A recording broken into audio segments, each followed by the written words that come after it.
एक बार एक पंडित जी ने एक दुकानदार के पास 500 रुपए रख दिए। उन्होंने सोचा कि जब मेरी बेटी की शादी होगी तो मैं ये पैसा ले लूंगा।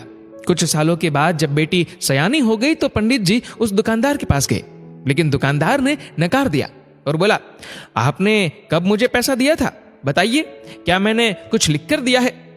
पंडित जी उस दुकानदार की इस हरकत से बहुत ही परेशान हो गए और बड़ी चिंता में डूब गए।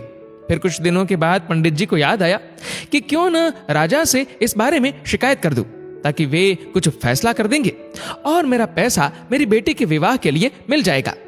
फिर पंडित जी राजा के पास पहुंचे और अपनी फरियाद सुनाई। राजा ने कहा, कल हमारी सवारी निकलेगी और तुम उस दुकानदार की दुकान के पास में ही खड़े रहना। दूसरे दिन राजा की सवारी निकली। सभी लोगों ने फूल मालाएं पहनाई और किसी ने आरती उतारी। पंडित जी उसी दुकान के पास खड़े थे। जैसे ही राजा ने पंडित जी को देखा तो उसने उन्हें प्रणाम किया और कहा, गुरुजी, आप यहाँ कैसे? आप तो हमारे गुरु हैं। आइए इस बग्गी में बैठ जाइए। वो दुकानदार ये सब देख रहा था। उसने भी आरती उतारी और राजा की सवारी आगे बढ़ गई।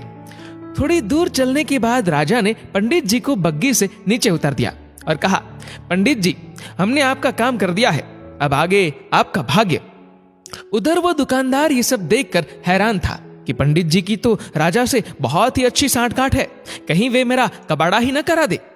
दुकानदार ने तत्काल अपने मुनीम को पंडित जी को ढूंढ कर लाने को कहा। पंडित जी एक पेड़ के नीचे बैठकर कुछ विचार विमर्श कर रहे थे। मुनीम जी बड़े ही आदर के साथ उन्हें अपने साथ ले आए। दुकानदार ने आते ही पंडित जी को प्रणाम किया और बोला, पंडित जी, मैंने काफी मेहनत की और पुराने खातों में देखा तो पाया कि खाते में आपका 500 रुपया जमा है और पिछले 10 सालों में ब्याज के 12,000 रुपए भी हो गए हैं। पंडित जी, आपकी बेटी भी तो मेरी बेटी जैसी ही है, अतः 1,000 रुपए आप मेरी तरफ से ले जाइए और उसे बेटी की शादी में लगा दीजिएगा। इस प्रकार उस दुकानदार ने पंडित जी को 13,500 रुपए देकर बड़े ही प्रेम के साथ विदा किया। कहानी का तात्पर्य, जब मात्र एक राजा के साथ संबंध होने भर से हमारी विपदा दूर हो जाती है, तो हम अगर इस दुनिया के राजा यानी कि परमात्मा से अपना संबंध जोड़ ले तो हमें कोई भी समस्या, कठिनाई या फिर हमारे साथ किसी भी तरह के अन्याय का तो कोई प्रश्न ही नहीं उत्पन्न होगा। अक्सर लोग मुसीबतों में सोचते हैं कि हमारा साथ देने वाला कोई नहीं है, मुसीबतों की घड़ी में हमारे साथ खड़ा रहने वाला कोई नहीं है। तब एक बार ऊपर आसमान की ओर देखना और सोचना कि तुम अकेले नहीं हो, सर्वशक्तिमान ईश्वर हर कदम पर आपके साथ खड़ा है। दोस्तों, आपके इस वीडियो के बारे में क्या राय है, कमेंट करके बताइएगा जरूर। और अगर आपको वीडियो अच्छा लगा हो तो इस वीडियो को लाइक करिएगा, शेयर करिएगा ज्यादा से ज्यादा लोगों तक।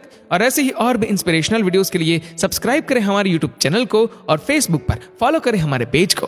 धन्यवाद।